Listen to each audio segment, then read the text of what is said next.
24 ঘন্টার মধ্যে security exchange কমিশনকে সংস্কার করার দাবি জানিয়েছে Bangladesh capital market investor association. দুপুরে মতিঝিলের ঢাকা স্টক এক্সচেঞ্জের সামনে বাংলাদেশ ক্যাপিটাল মার্কেট ইনভেস্টর অ্যাসোসিয়েশনের উদ্যোগে পুঁজিবাজারে ক্ষতিগ্রস্ত বিনিয়োগকারীদের প্রতিবাদ সমাবেশে এই দাবি জানান সংগঠনের নেতারা।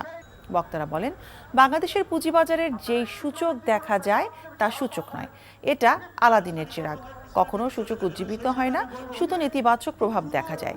যারা পূর্বের ক্ষতিগ্রস্ত ছিল তারা পূর্বের টাকা পুনরুদ্ধারে এসে আবারও সর্বশান্ত হচ্ছে বলে জানান বক্তারা।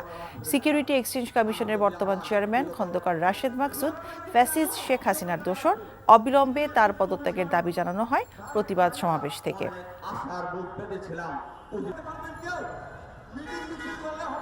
সিকিউরিটি এক্সচেঞ্জ কমিশনের যে চেয়ারম্যান নিয়োগ দেওয়া হয়েছে একজন অযোগ্য, অথর্ব এবং ফ্যাসিস্ট হাসিনার দোসর।